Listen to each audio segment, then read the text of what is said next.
Hello, wonderful people. My name is Joe Vika.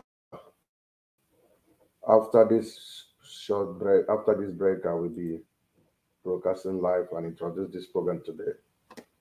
Remember, as I always say, if you don't have information, you are already deformed. Let's take this particular jingle for our short break. See you on the other side.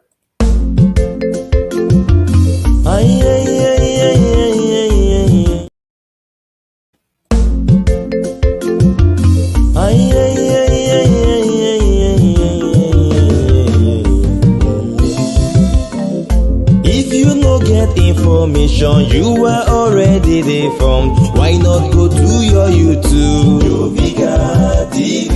Hey, you want some for Facebook? Jovika TV. Instagram and Twitter. Jovika TV.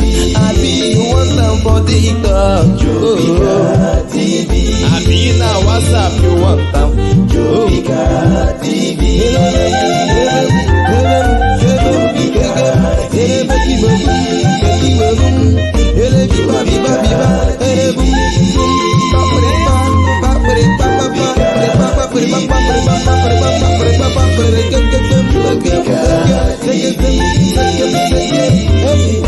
Jovika TV,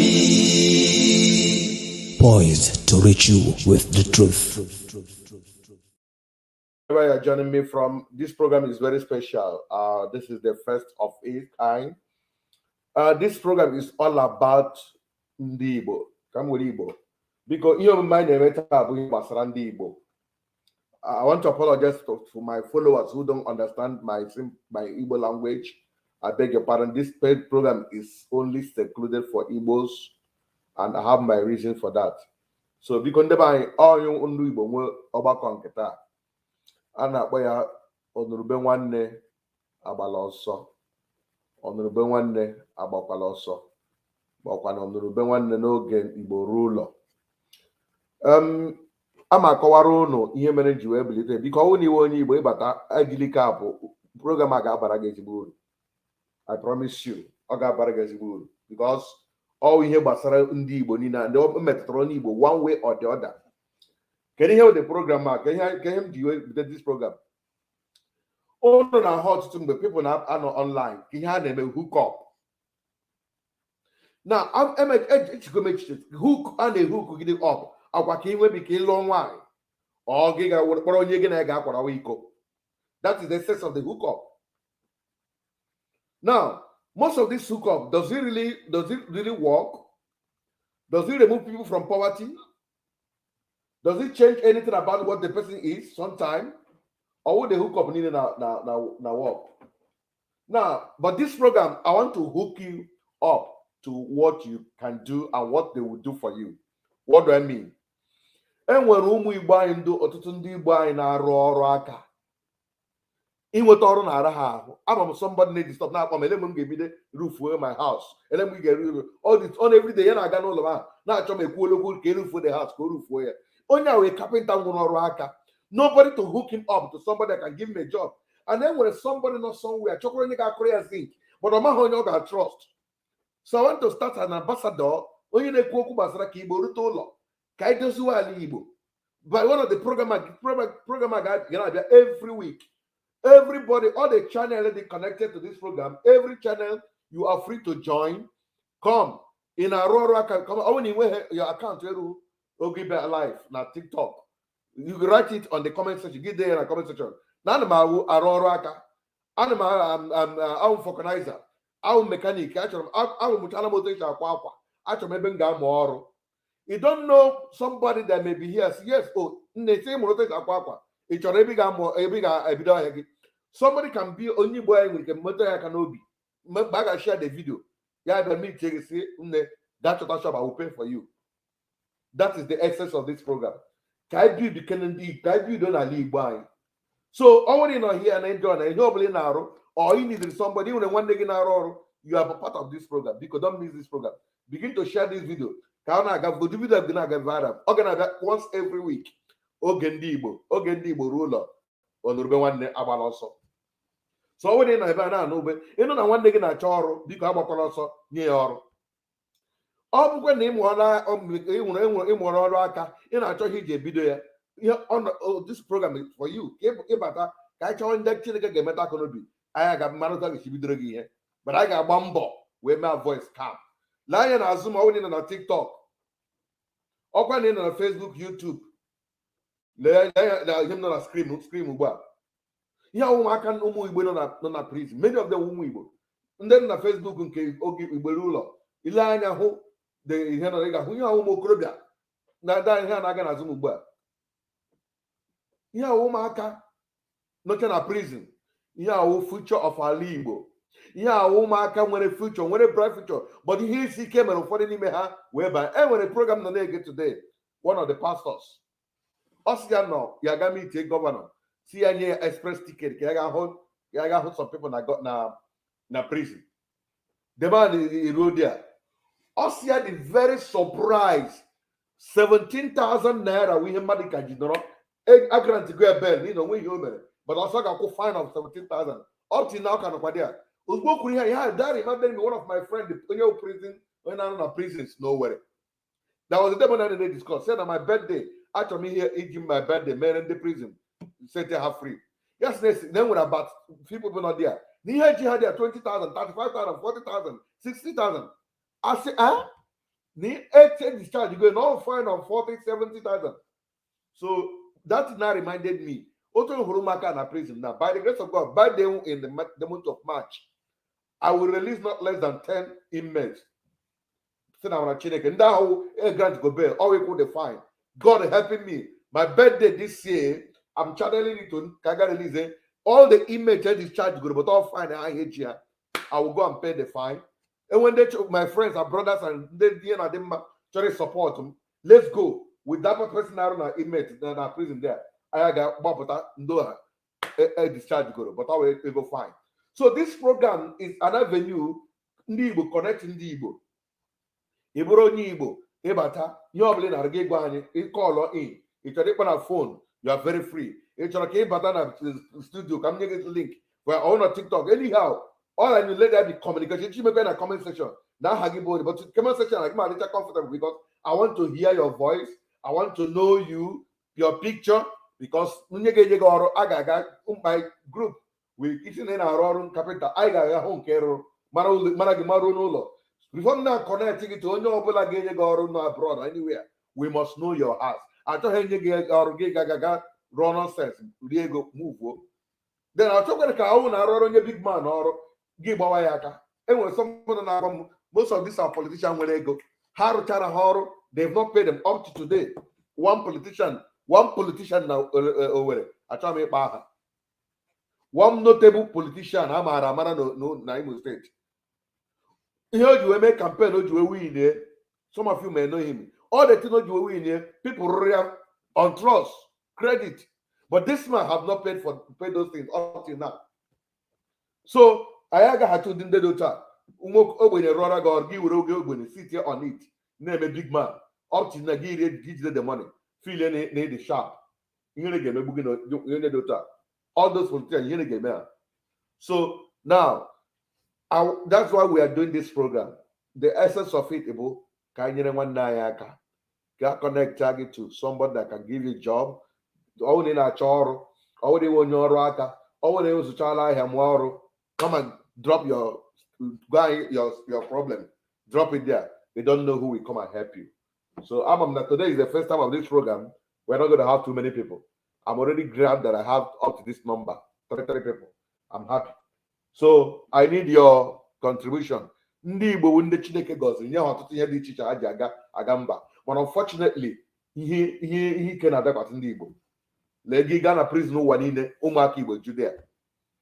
Ị gaa na kelewe m iwe na even ordinary na Benin Republic ka a na-enye news the other day na ụmụaka Igbo juru na Benin Republic na prison. Oh my God, the thing about watching movie.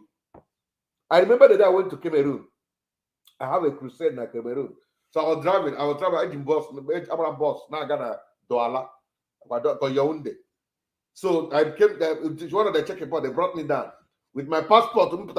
Hey, show them their passport. And I asked them, "Get visa." See, I'm more visa to Cameroon. Huh? Are you kidding me? More visa to Cameroon. Asking one. Ncho visa in South Africa, ncho visa America, ncho visa Israel, ncho visa other country, ncho visa Cameroon. So Nigeria be rubbish. Nigeria rubbish. So to Nigeria shall go back. Na back when a dollar now 1,400 and 450 for almost 5,000. Why? This is money, no. I was watching a video. Onye Yoruba was crying. See, he regretted ever voting his brother Yoruba man. I was just laughing. So what am money? I remember one pastor. I cannot leave an Igbo man and vote. Leave my Yoruba man. Go and vote Igbo man. I won't do that. I'm not a stupid Yoruba man. I call it as a pastor who knows his right. I know one person who prophesied, a Yoruba pastor. When he didn't directly prophesy, he was simply supporting his brother Ndinigbo. Now, where are they now? All this suffering. We are all suffering it. Man, I got one kid. I don't want to move. The suffering I never want. I was going to feel a new. When the issue of Naira came up, don't bother yourself. You still use that old money. Today we are using the old money. But in the south needs we are going through hell. A woman climb boil access an access bank that has no access. For her to access her bank, she have to climb up to access the bank. Why am I talking about you part of you? The bank. I got a bank again 2 days before he would take go. But this thing where we are suffering, the Northerners were not suffering the same thing. So some of us who have a platform, we want to use our platform to give people connection. Or we want to hook up. All hook up and people to here. Let's hook you to that job you can do. Or when you will in a choro, or when you will in a Tony Genoro, join this platform. And I have about 3-4 people now who are going mechanic. And we come on mechanic. And we can aquapa. And when one woman aquapa now, Diango on aquapa, do two man after him at where, but only the also mechanized equipment go to every. And they're going to the very small money, but I don't have it because them promising the Diego Buribu. That woman have been calling disturbing. So when you be queen on here, let Kanyana no Muibayaka. All you need to do I investigation so that I have to avoid honorable scam anybody. We have a team of people that will go to investigation. You also have the right to go and investigate that person. Send your person. Actually, go and make investigation about the person so that we don't get scammed for any reason. So if you're here, you want Igbo, help mother. To come, can build ourselves because man is God to man. They can to an extent. Come join the platform. Let us discuss how we can help our brothers. When you got to get 4KT, do I know? Am I sure anyone Igbo? Let me try. Hello, where are you joining me from? Oh, thank you. Wow. Okay. Why are you? So what are you trying to show? What are you trying to say? Actually, I'm so Igbo. I don't speak Igbo. I'm Yoruba. I'm sorry. The program is submitted for Igbos for now. I'm so sorry. Okay. All right. But in what I heard something before. Okay, the point I'm making is that when we were going through suffering in Nigeria, it was with the South. Both when I mean the South, both Yoruba and our own South, we were suffering that monetary problem, that money scarcity. That people we were using money to buy money. It wasn't happening in the North. Are you aware? I mean, I don't know much about Nigerian history because, I wasn't born in Nigeria. So. Okay. Where are you connected from? America. Okay, I'm in America too. What side of America are you? Maryland. Oh, okay. Oh, I'll be coming to Maryland in April. Yeah, it's a lot of Nigerians in Maryland. That's great. Nice to meet you here, sir. Yeah, you too, man. Bless you. Bye-bye. Okay, let me just connect you. I have something to share with them, those who know what we're talking about. Yes, Stephen Udoji, God bless you for joining from YouTube. So what we're talking now, if you want to join me from YouTube, give me I'll send you the link. You can join. Let's discuss. Because somebody said, Odingo, where are you joining from? Shoot. Then, but what are you trying to say? Let's discuss here. Can I discuss here? John Onuru Ube. Go ahead.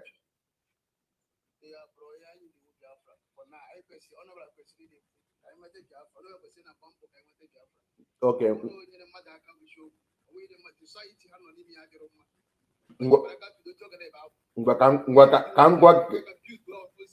Okay.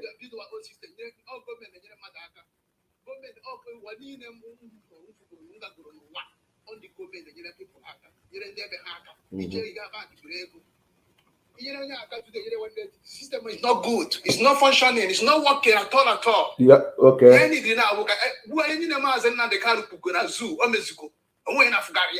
Why are they holding this man there? They should leave this man to go. What is wrong with them? Okay. Enough is enough. Scatter their shops every day by day. Scatter shop. People are doing well. When you want 100 million, we don't pay share again. Okay. What that? You know, how many? Let my guy continue this kind of life. That is the point. Hold on. Hold on. I try so holding tight to this issue of Biafra. Now, when he could hear say, why are they holding Nnamdi Kanu? I'm happy you know that that's the way they are holding him. This is the way they are also holding whatever Biafra you are looking for. And you cannot be expecting your freedom from the hand of your enemy. Give feeling that your enemy will give it to you. Nigeria cannot afford to lose Igbo. And they will not make Igbo to be happy. Because Chineke Keribo naturally a very good, talented man. Or we need to honor. It's natural. Now, because of that blessing, they know what they're enjoying from Igbo. Any Igbo Chichi, Agwara had any Igbo Chichi, no one will slave forever. So they will never in their life chop on Igbo Chia there. Now, if one quick organization Igbo for Hapo Haka, they will not hear it. No Igbo Hapo Nigeria. They know they are losing. They will strangle you as a Jeep connection in to make sure you don't get that Biafra.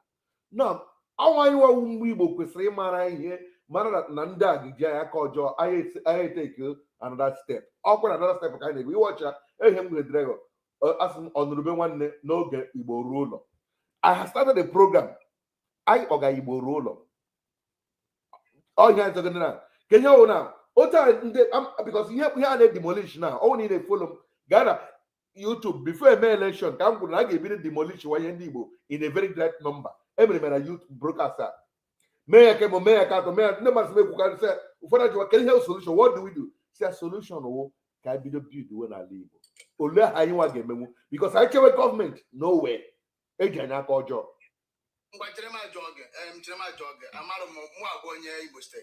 How many Igbo State?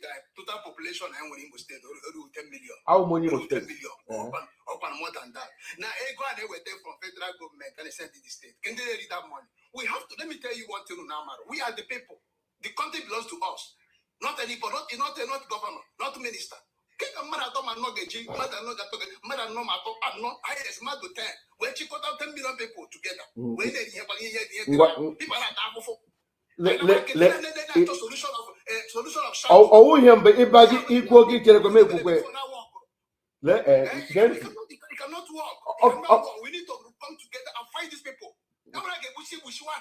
They're not doing anything to us. Guarantee. They're not there with us. No, guarantee. Okay.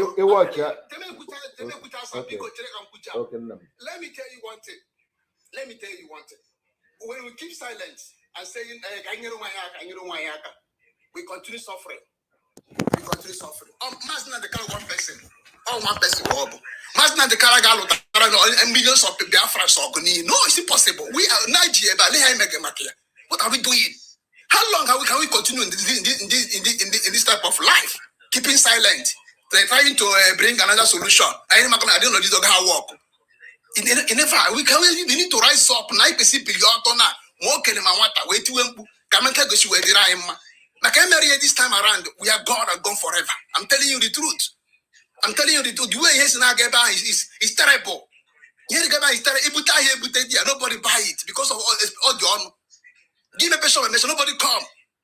If you open shop and nobody come there, I when you job for yeah, papa, I wish I feel with a glass shoe. The civil servant, they're not paying them salary.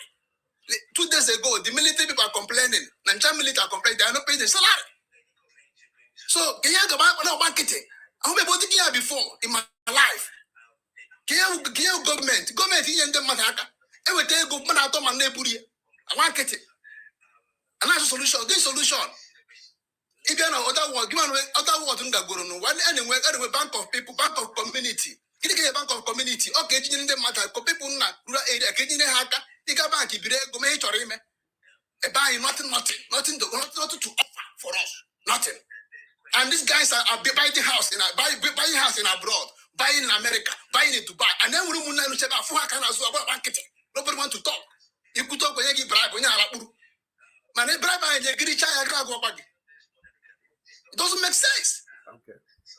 The more we keep silent, the more we suffer. But the more we rise up, it's better for us. Before I get the problem now rise up. Number one, we are not even united. It rise up. Now, Biafra. Now, let me educate you. Biafra. In a Biafra nke DOS, kinemenke Simon Ekpa autopilot, kinemenke Wazirike, kinemenke Emeka Sri, ele Biafra kineme. Any day na ndeke autopilot nwete nke DOS hegbo ya. Okwanda anage jikoton gagbo nde ane man ha na-egbo. You don't know what is going on. You can only be know when I shout how money must state. Now ndeke autopilot achọghị eji anya ahụ ndị DOS achọghị eji ahụ ndị ya ọ gaghị agụ mgbe a na-ekwosi na anyị na ndị Rivers steeti na Biafra ma na-asị ha ugbu a kodo n'anya ihe m na-ekwu that time na Asadekọba kwọpụtara ihe na any day kwuru okwu Biafra Asadekọba ga-agwa gị na ya dị part of it, and you can't talk about Biafra without ndị Rivers State or how the original people with the Biafra. I not like it because by the name was suggested. It's very simple as ABCD. Very simple as ABCD. Don't do to don't reason don't think where. Let me tell you one thing. Give Biafra every referendum. Only to vote they vote to. It's simple ABCD. Okay, well, fine. You're asking me DOS na Simon Ekpa. I don't know who is Simon Ekpa. When I'm about DOS, and these are the people who handle the struggle. So I'll go on now. I don't know them, and I cannot know them. That is you. I don't care. Hold on. I'm a follower of Maz and the car. I'm a follower, and the only refer to DOS. Control by chicken dossier. So it was any other person. I don't want to care. I want to know the person. Hold on. And when you don't know one, DOS never do anything wrong for us. Hold on. Never do anything wrong. If too much. If go get now, okay. Now I'm happy that they belong to the DOS. But then when election got on now, controlled by Simon and Dutia. Election got on. Go motivation. Alone I got fight in the which election? Which election? I'm on a different platform. Which election now? The election is ongoing because election of what? Election of what? Who approved Biafra election? Which election? Who approved it? Someone will fail and approve election again at Biafra land. They approve again at Biafra land. So hold on. Equal anything equal too much until you give break. This unity. You can't fight the government. So in a I put a fight. I bought once many of them now can woo a two Naka government. I know what I'm saying. Many of them will go Naka government, and someone a group in the DOS. But when he may claim anything he want to claim, but that's the truth. Someone more hand, only more people and the other there. So someone about the election. Why is it that people in Biafra land are not aware? Because you are not part of the following their system. What do you mean? Okay, do you mean that I'm not part of Biafra land? That's what I'm telling you. What you mean? with this kind of Okay, scenario, okay, now, okay, when if they I'm not have part, okay, school, if I'm not part, why other one of my families are not part? because Other they're people not are part of doing it. right there. And when a family they say, you want to stop them, they send them link. Master, they go open this link and don't do what kind of thing is that? Yeah, now gonna give on when election It's referendum going election. You on. cannot control I'm all saying these that. are scammers. All these are scammers. They're scamming you guys. They're scamming you guys. So until you deal with this scammer, you cannot fight the government. That's the point I'm making. We are not fighting. We are not fighting any government. What we're asking for is very simple. We are asking the government to consult referendum for us. Which Mazen Nandeka is asking for. Mazen Nandeka,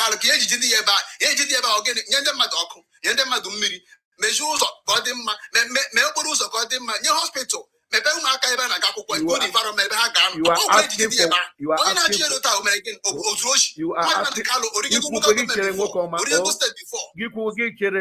You are asking for what is not in the constitution. So are they possible? Are they available? Which one is not in the constitution? A referendum on our constitution, Nigeria. It's in the constitution. Oh no, yeah. It's in the constitution. Oh no, yeah. Before I can tell you. Oh no, yeah. Come on, Get it Adamawa before Adamawa didn't go to Cameroon. Let someone in the comment section. Let comment Sonny Big vote to vote to you don't know about it. You're not Sonny we buy. Also vote to I'm part of it. I've already voted. Vote for what? Oh my God. Oh my God. So my brother, before me with this year for solution. He may be said John and then US and they can with the I don't hate anybody. I don't want any man I but what I'm trying to do tell you is truth. I don't hate anybody. I don't get to hate US. He didn't answer me. Yes, government I get nothing. They don't do anything. Let me answer you now. Why am I having? Why I have a problem with them? Why are you trying to tell me not to follow them or not to listen to them? Did I say not to? You shouldn't follow them. I didn't say so. I'm only telling you. See, okay. And I am playing with the in a Kuku Biafra. I get follow in the US. I get follow someone ever. Conke make conke. Chere conke wazrike. And then I get follow. Kendo handle you. Yeah, how the truth of the matter now. There is a division. I'm not asking no hand over. I'm not asking division. Listen to me, bro. Listen to me. We are not united to fight. Ask you. Martin and the car with the leader. Don't handle the struggle. I'm not in position to answer that. If you are not in position to answer that, which means you want you rabble. Or you want you rabble. That is all. That you can call me anything. They come, no problem. But him not go with that particular division among us. In my head, you put away. I say, "Nigeria referendum. I fight that the government. We are not united to fight. Equal Biafra and Biafra Bakasa. Even Giko Biafra, you can't talk about Biafra. That's in the River State. And the River State will even fight you. They will crush you. But on the people came and put confucionists. You know, so all due to the problem of Biafra is not coming today, tomorrow. How can you tell me in 21st century somebody in a field and conduct to referendum in Biafra and then Biafra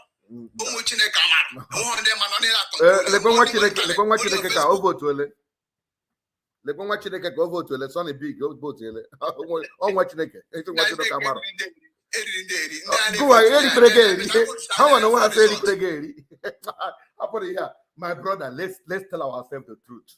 As long as they can in Nigeria, Nigeria will not give you any referendum. The best thing about my village. If I can build my village, let me build my community. From building my community, let me build a Igbo. Some people connection naturally now, hospital. Many can one hospital now.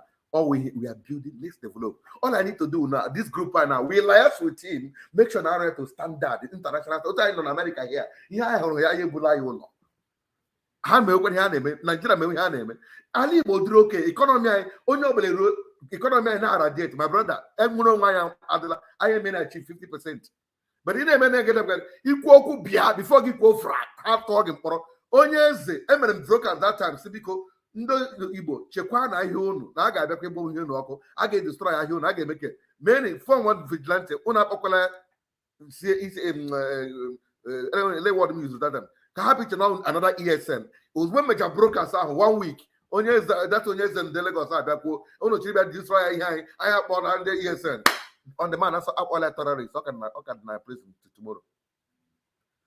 Ndị na-achọ vote, ndị na-achọ vote, ha vote China. I don't have their business. I don't know what I do. They are doing rubbish. I'm not part of what I do. I don't know what I'm doing. I'm only telling you that that's in our solution. Biafra our solution. Solution Kandi Igbo jikọta aka ọnụ ewu Biafra ewu Fiabra ewu autopilot ewu tolo ihe ọbụla ewu ka anyị hapụgodi dị ya by the side. Chere m ekwucha nwanne m gwa ikwu eme agba nkịtị nchọrọ ikwu ike ekwucha nkwu ijere na my platform na-achọ ịrụ m aka n'anya ịkpọla m onye iru abụọ agbakwara m gị nkịtị allow me to talk on my platform from kick out. So ewu Biafra ewu abụọ ihe ọbụla ịzara so long as iwu onye Igbo ka anyị jikọta na aka ọnụ build ala Igbo. That is my point.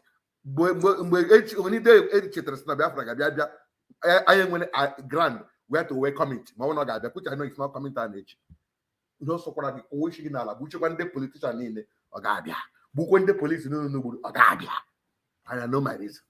Thank you. Onye na-ekwu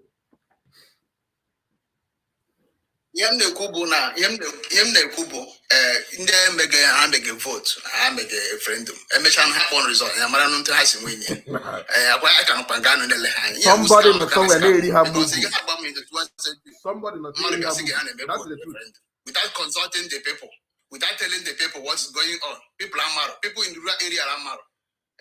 My family when you marry me go try to make with a friend tomorrow. Sonny big I won't getting my prayer. Onye making onye make a friend to man no na Italy or no na Finland or no na US on humbira we have ndị Igbo very well. On internet and all that. My community bisi jamiro nga na agbe. Community bisi jamiro ọkụ ụzọ adịkwuru ya. The same person okwele mkpa na Biafra ga-abịa mgbe ahụ emege election Peter ọsọ mgbe aka Biafra ga-abịa o Sonny J call your man isi vote o kwekwara unu mkpara Biafra ga-abịa na mgbe eme election Peter Obi ka bụ January this Biafra ga-agwazelu na ọ dị sie na a na-eri unu mụ the struggle belongs me and you. No I'm not I won't fight that kind of Genti. I will not join that kind of trouble. No. I don't know that law of man who's here. No.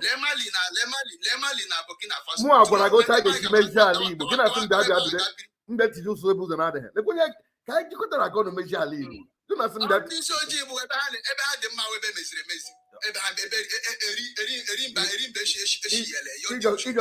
he makes a general statement. Let us come and build a Igbo. But I still Biafra. In a build that Igbo in which way? It's insecurity everywhere. Fine. Kidnap everywhere. Ndi Igbo lot have fighted insecurity. And then I fight insecurity. Peace, what's the question? That's I am the Ndi Igbo lot. Ndi Igbo lot. Imara him. Ndị Igbo lọta ha ga fight the insecurity. Oge ọ ga-agbọrọ we. Ole ndị Igbo ọkwa ndị Igbo. Ọkwa ndị Igbo.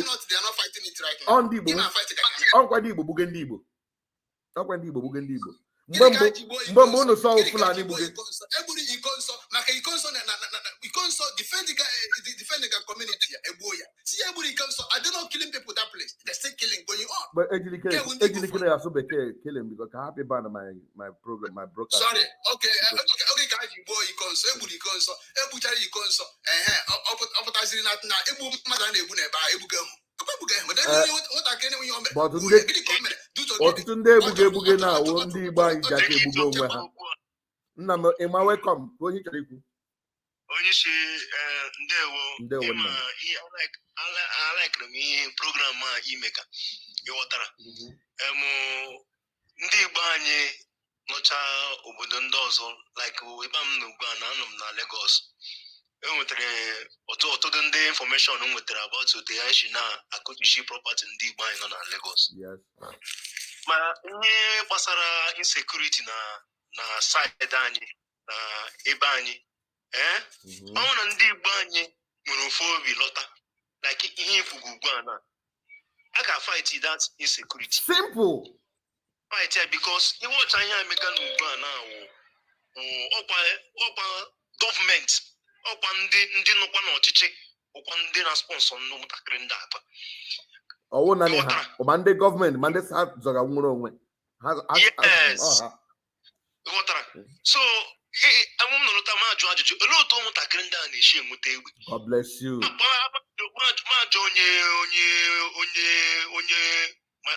one of my cousin nọ military yes na there is no dịghị possible ọkwa from their side kwa from ndị nọkwa ndị ahụ nọkwa nwere access to that thing kwa ma police to ma ndị ha na-enyekwa ha that thing. Ichere ka ngwa gocha n'ike nweta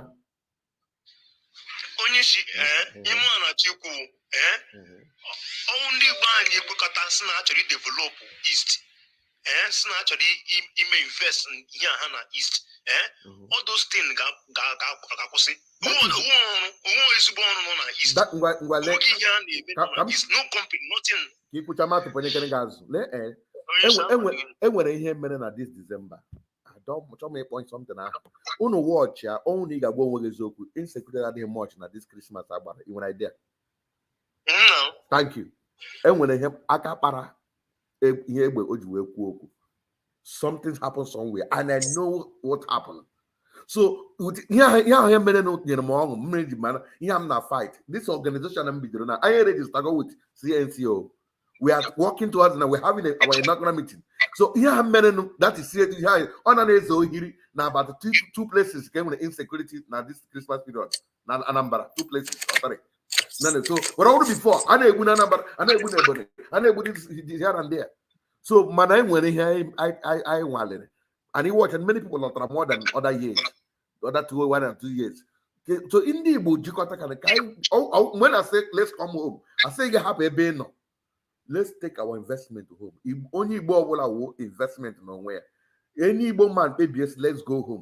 Ocha ni about short to her. Let every computer village. I'm in abandoned market now. Ebony. I gonna revitalize there. Where computer? Ndaga China biao. I never know. It's a good. Oh, I know I got a lot of umunanda making her umunai. Obruna Sawa got chop on the Fulani Jaramba. Then the Fulanapo. How are not amazing and the Fulani make I the Fulani. Le uma kumo grow by Bogama church that day. I also anime boot. Hello, the wickedness in here. Get that in here. So you didn't be able, I knew I got stop here. Oh, I'm a man when a bagger up at a quick on government cannot stop this thing for us because government get used when Dami Poranyas. Ndami has said the Pentacle Haram. Okawa Gaga baby Chawani. Having a hero to Bush and Dibu. So the best of all I know Gano and now know what to do. So this organization did not, but I want to check the name. I'm working with the governors now. I may make a the number. Let me not say something, but I'm going to game. I got through them. I gave him insecurity got joy. Oh, not got completely because then when they down we make for Barahaga. But then when they do by the time he introduce company, all that is near how free of charge. Many of them will drop that gun. Back here, we have everyone. That's when all back I got one way we're gonna have there. Happening here. So you know, Biafra has been proscribed. He can't talk about it. Let's say it's one but they go gig and we work and move on. Then so happen about proscribed. Malaria full and their own ESN, their own security. A their leader has hanging automatic under how many the Nigeria can look from them. I don't want he gave anybody. And Nigeria to win of a knock and Igbo Haga fight wow. Haga Abuja, Bawa property Igbo Gawakano. I own Nigeria Gano from them all. So now as on Igbo, the Ndiro Barabu they change the handshake. All we need to do cool down, build Wallaby. Ndaga trying out one day. They don't want to lose us. I am a hell loser by coming home to build our nation. So I got lawyers, I get bushy, carry go. What man here alone? That's it. You now the main point. You now is It's better that onye ọbụla lọtara eme investment n'ala ya. That is it. Bịa ime ihe ọbụla onye chọrọ ime ihe company ahụ chọrọ ịrụ ya because I develop I develop like ebe m nọ now. Anọ m Lagos ebe m nọ now. One man money ya na-anọ ọ na-asị ka enwee alụ ọgụ ka ndị Igbo gbasha ọsọ ka ha take over the thing. Na lụta a ga-esi nọrọ na-enwe hotel ndị Igbo one of the best hotel na Lagos ọ bụ onye Igbo nwe ya nke a na onye Igbo nwe ya so ndị Igbo nwere brain nka na ọchakọ ọgụ taa onye ọbụla hapụ property agba ọsọ ya na take over ya were nka ya msị ihe onye a na-ekwu sense dịkwa ya ọ na ndị Igbo anyị ga-amara ihe ga develop obodo anyị develop ebe nke anyị nwa ụmụ youth na-apụta ma ndị na-apụta na because m nọrọ lọta ma ajụ onwe m ajụjụ every day a na-enwe graduate every a na-enwe no place to work. The platform for the government setting for those people. What is the platform? So you watch this thing now. Because my brother Chima kam joga ajojo kam muna kam nyere ga aka nyine akwa ma wa afa kam gane ga aka isi na no lota be investment today now dollar about gold dollar as long as you know na the same Nigeria there's no investment igeme ba agene gi hecho na gba nke wezo investment there let me answer you investment there okay a pure water one stack of pure water is how much? It doesn't change anything. I want to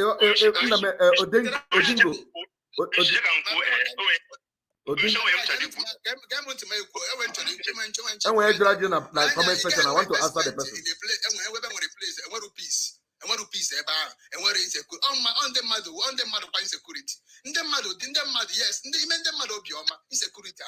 When you know insecurity, all the people with security.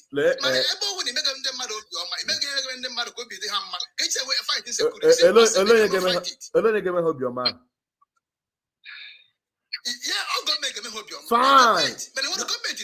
Going into that, I am with government. Oh, my government. Thank you for the light, my brother. Thank you for the.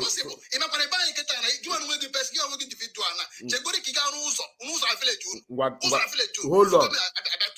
I'm going to go to a walk. Obi Kubana na gala. Obi Kubana na is Agawala Abia State give invest. A group of investors now. Biaga Alea Abia State. Many people get Abia State because of a peace there. And a boomer to Shabuga Abia State. Also, him from Najajo. Nebuge has a buge because of all only AJG. Only AJG should go Boda. Ahua insecurity that side like Oduncha Anambra and Enu. But that's kind of talk for another day. Now, with him not check one abo, you don't need to be there from here also to go and build your place. America just build hospital now. All government controls everything. Like now we are in abroad. In a company abroad. It made the people, the most people employ. Let's say government will back you up. Precious, thank you. Because you take 10 people out of streets. Helping government. Such a law, such a country. You are getting it wrong. Government will not support you. Nigeria government will never. Okay, if government cannot support you, so you don't need you get the money to support yourself. And from which way? From which money? MNK just built hospital. That is the point we're talking. Now, I'm gonna get that now. I'm gonna computer. Hold on. I'm gonna computer village. I'm still talking. Now, when you talk like a man. Hold on. Now, I'm gonna computer village. I'm gonna abandon. The government I am abandon. So in Achigwam now, I got relocate here. That revitalize Eba. In Monoto Eba now, development of Ataleba, people in people win a lot of things to enjoy in that place. So it will be there waiting for government to come and do it. They will not.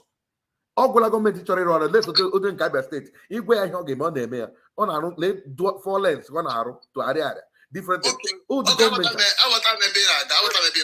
you know, I have to see government. I government investment. Let me answer you.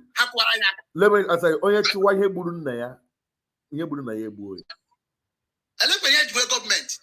Because we have a stupid government that doesn't work. It can't remain. Okay, It can't remain. It can't remain at the mercy of the government. Do something for yourself. We continue like that. Well, so the money that meant for me and you.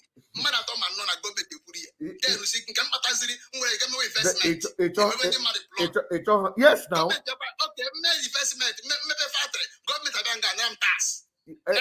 Let them take their tax. Okay, my brother, no longer government. Favor. Let me hear you, please. Yeah. Odinko.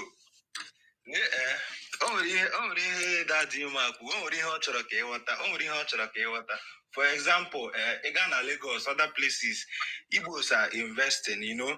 They are making money there, they are investing, doing businesses. This man Kugana. India, Igbos with power, with that kind of ability. He make investments in other places, make ego, develop other places. Thank you. That is the point. Our government is in Ndinigbo can't have in Lagos. Our government in here. Bring it home. Second, come to think of it. If we make investment in Igbo, I think now. Even self, I am a long way to go. I'm very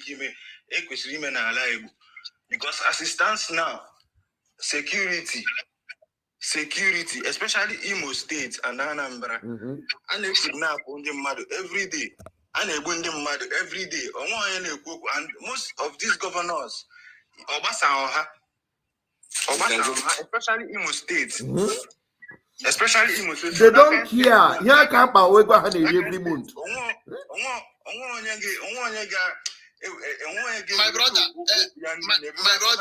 I support bringing investment in Biafra land. Very good. One person should be talking.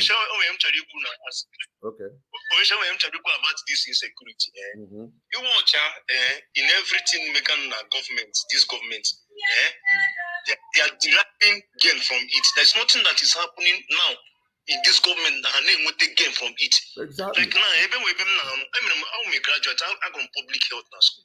But due to some certain condition, man, I no security. Like the guy no be ban before, Yoruba. According to information from that place, I say every 2 weeks or 3 weeks, I'm going to push here from that compound.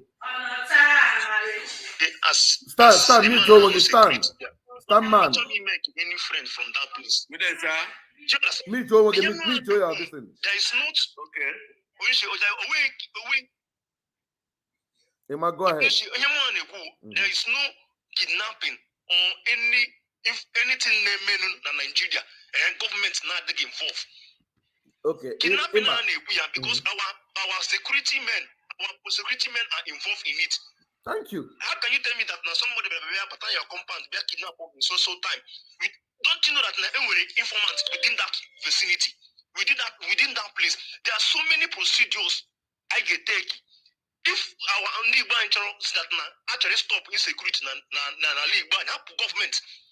If when some people who masters this thing, they know what to do. God bless you. God bless you. Security, that man. And they will never want him to rule. Because Nigeria before I will that to pick on government. Do you know why government will never work for you? Government only make expect that Tinubu as a governor. Tinubu, Imana, our business. No, Imana to make election. Tinubu will na pieces now to buy farm is to 250 million naira. The president shall 500 million. Only on the primary can the party. Or not Kiga Zoya na INEC national. Now, And that primary, how we can up to 10 people or 7 or 8 people that will contest it. And we can roll to that number of people that will contest it. Some of them will go as far as settling people not to contest with them so that they will be able to the only sole candidate. All the next way I settle some back, I slog where out will not happen. Maybe he lose 3 or 4. Just like Emily and the former year. Tinubu settled so many people to step down for him. Yana Amoichi as long where out. But Madi Korocha. Now, the point him raise here, AGJ election in Nigeria, carry budget America, billions of dollars. Now, Madi spend the check go, Mandagi Putre, and a job and the Putre go dump or there. Yes, spend the check go win, they get set down when I goes on, when I get government. Thank you, my brother. My brother, I want to get me. Because Nigeria they spend it. So if I spend the check go or 4 years, he had to cover the money and start making his own money. Okay, buzo kugo ni. Okay, buzo killer. You know, watch it. Le budget 10 minutes. As last here, about how many trillion naira? 70 something trillion. Even that 70 something. Government official reef 50 something. 20 something could not go to the Uhegan and Poplin. Subsidy here on our but they will put subsidy. Ega hand Nigeria will answer the levy the money now. He's paying his bills. Okay, in 4 years I'll put out the money. That's why you know one woman can Okay. because yes, Nigeria is a jungle. Brother, because the government is not working, the head no everything is scatter. So people should come together, build on her.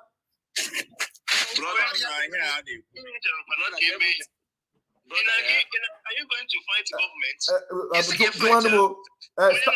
Stan. Okay, Maki. Yes. Good morning, everybody. Morning, my brother. Good morning, sir. Because here ile to position Ndinigbo no Nigeria as a country. In the governor in the East, questioning a system whereby when you're not talking encourage investment. Onwe here they can you face quite the same problem on a face in Obodondo. Ile all in the eastern states. Position in the governor or Imo State or Enugu. Madagano Cholo. Governor Ganaya Wolf one ne Kadakasha Wolo.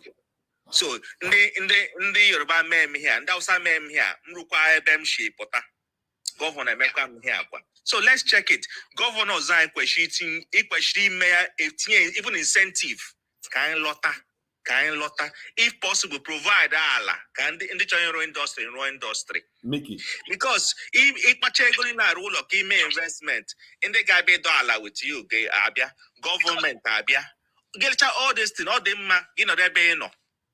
So if our governors are not interested to make it easy, get abia that has support to okay now one layer allow the news warrior whereby you have certificate again and you again sabu be to this government office. I am dealing with that person. But he got log on Lagos. Give back Imo State walk. It doesn't make sense. Okay, let me answer you before I give you stand man bigger anyway. We auto quest ready, but we don't have government that is working. So that is why now this group now Chineke Shinaka main shirt. I for a Igbo Ruo Ulo a dossier Igbo. I register go here. I am an affiliate with Ndo.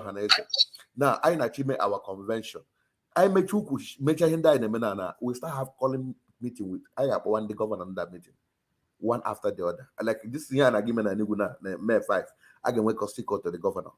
Discuss all where our vision. If I check a governor that nigga like you defend the wagon log how work. It's one night again our governor will come and destroy. It's possible. But when we go as a team, this body now with international lawyers. This body with some I don't mean who that email. Prison. I will voice against speak there. This TikTok this body, that's why I only want to join our force.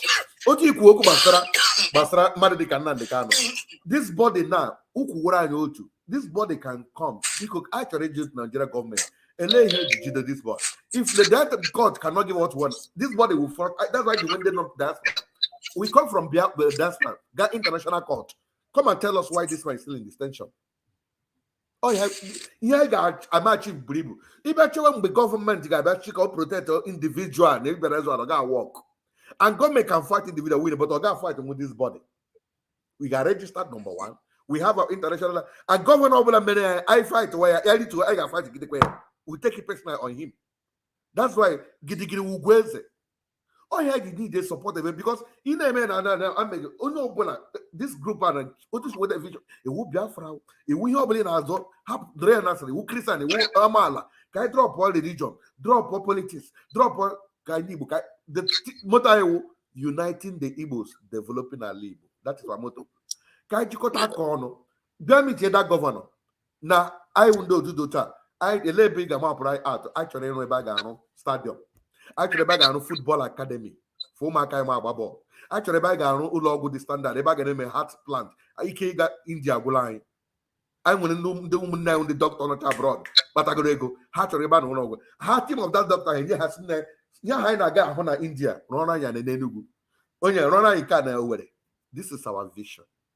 We may not have the money, but we organize. I got hunt to connect and say because like I would happy. I would wear this body now. And we can allowance side. That number we can because hand they put the money.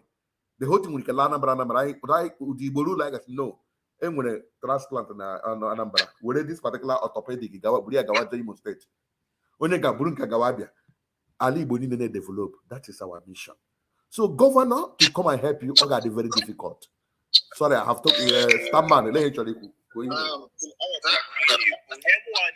not saying like Freeland as such, but there is no doubt here Abia State, the rest of the governors now East, Hana, Azubika, I agree with you, Azubika John. Understand, Mickey. I want to what you say. Mickey land there because allow him to land. No way I get without the government. Being the forehead. You're getting it wrong then. That means you try him that thing there. The only solution is support Ophone Biko. Hello. Yeah. The only solution, more actually, the only solution, Ndinigbo, and these 5 eastern states in where now we fight it. You make sure now we're the governor, this man, this Abia state governor now. This Abia state governor now. I'm with that kind of man like Oti, Alex Oti. Alex Oti, yeah. All the only solution. Very big solution. For Ali to develop, we still need the government. That is it. I need so obviously I can fight. I can fight to make sure na India, the governor India, our interest. I Ofonye meet you because Ebel is the only one talking. Odengo Chereni Kokuta.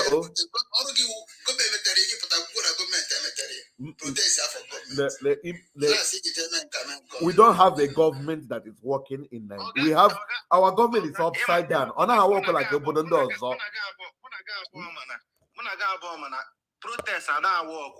How about Mushiki? Now this era, when he came my brother,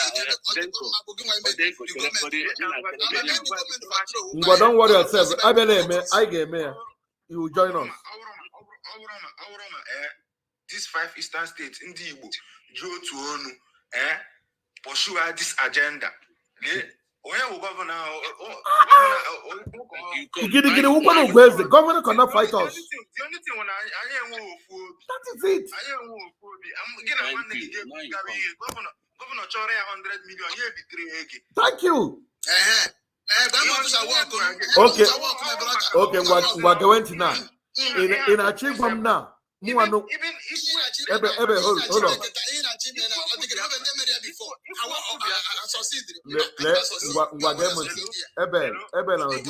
Listen to me. Can Nigeria, Biafra separate here from Nigeria? It's not easy. We detain. How many of our this thing? Well, let me tell you, point to no raise here now. How many of them are talking about it? Well, listen to me. Point to no raise here. Only to work with build where near bribe.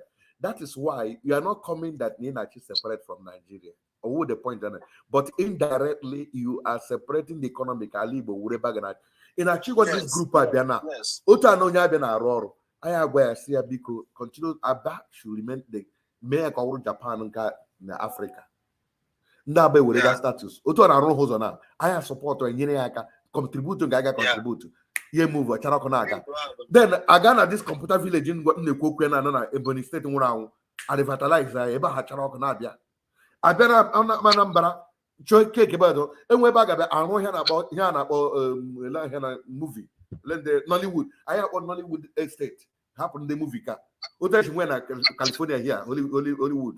I have been about it. In a chick maybe a development they show that lavish you put everywhere. Or government get many gear.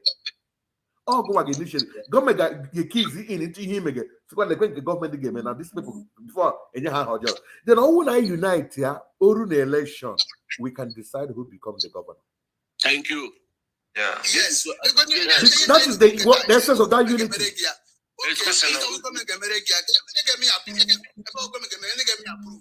No, see, I need him. That is when him what again us now. Hold on. And when I judge also nigga ma approve. And when him what again I get paid costing call to governor of anyway. That's when I'm saying it. That's what in my also this Biafra issue will never work.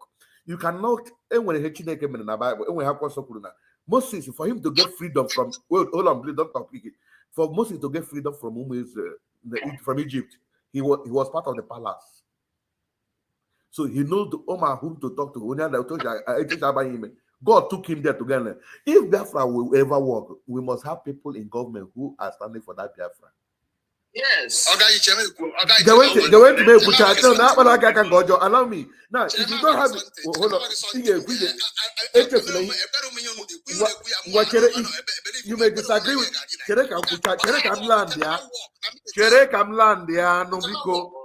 Now this guy is just I'm disconnected.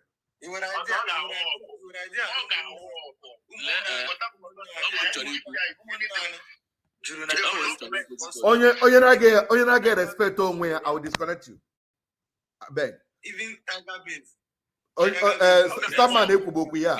excuse me. Stand man ekuboku come because only of the allow stand man to talk before get glory in the my talk because stand man when he told you. Makwara we understand. I've been telling people this years back that only one club, especially in Igbo, but due to there was all of them was just traders, and many of them are the more learned at that time. Again, them the Queen and the People's Club. Club actually in Nigeria then that how with the capacity to install president. Coming to here, Sato and Kukita here. Club with different body, or with just a separate private body. But down with the power then, how with power, they want to move in Nigeria. Exactly. They were able to install presidents what they want, they give, even governors. Because how would they go, how did they go, how no for man? But due to lack of their understanding and their exposure, many of them they were just traders. So what I'm trying to say here, if we come like a body as in Igbo, a strong body, we can be able to move mountain. That is it.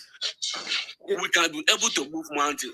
This guy say, na company no government didn't build any company in abroad. No. Most of the company are individuals. That's it. Just the government give them the platform to do it. The enabling environment. That is all. Now, coming to our land here, coming to our own place here, if we have such a body, just like you said, that MNK have been hospital and he's employing people there. I've been passing even his own estate here and I know over here. I'll develop a God's place. If a body will come, like the organization now, now here, they say, look at our agenda, look at what we want, and it's registered. One If it is good, if they have more support from individually that are rich in the society, the country, our place will change. God bless. That is we it. have war. You don't need government to come. Oh, when the government say no, you cannot go here.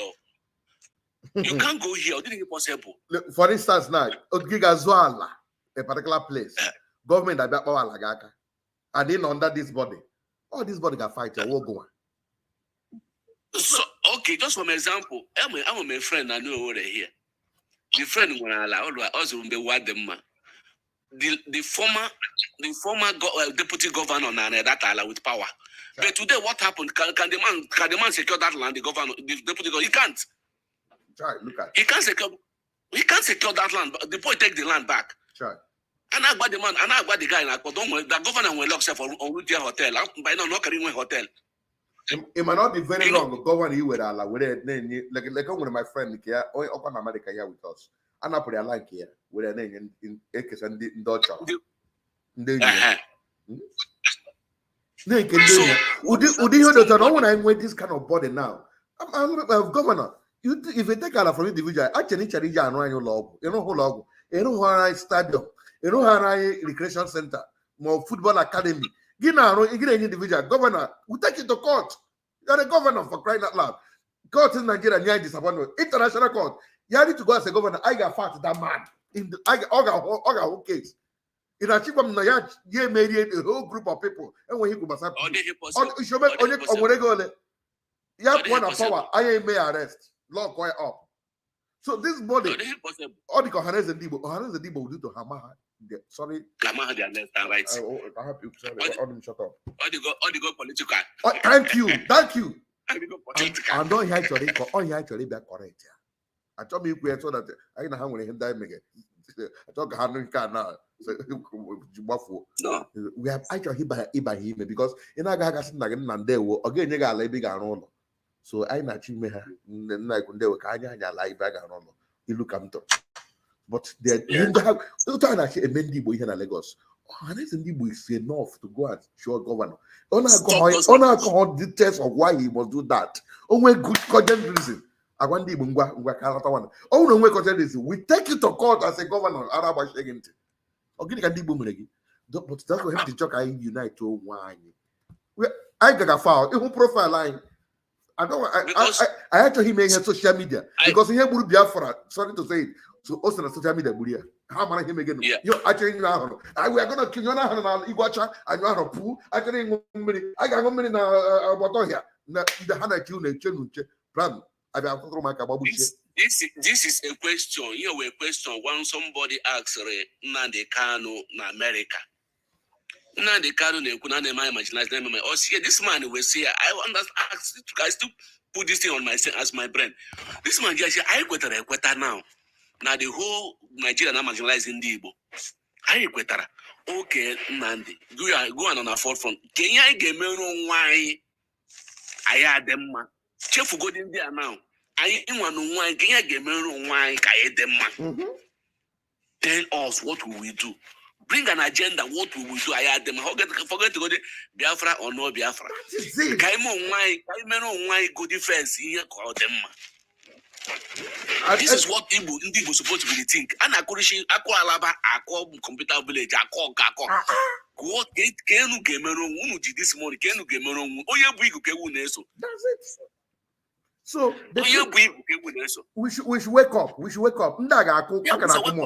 sleeping. Let me show you my broadcast. My broadcast must be now. It could be a long ago. It will be a decade. But before election, if I can go to my YouTube now, not there. If you go to let me Jovika TV, the YouTube, I said it because I'm going to make clue from not just I claim and I'm on prophecy, but I even though can't part of it, but I'm not like he claim prophecy publicly. But they will make clue. They will be an investigation. Chota na AG apply against Ndinigbo. So maybe the way that brokers are. Make sure we can make bill up. Say, Chineke, get Ndinigbo medre here. 10 months ago, I'm the first brokers about the year and make it do back.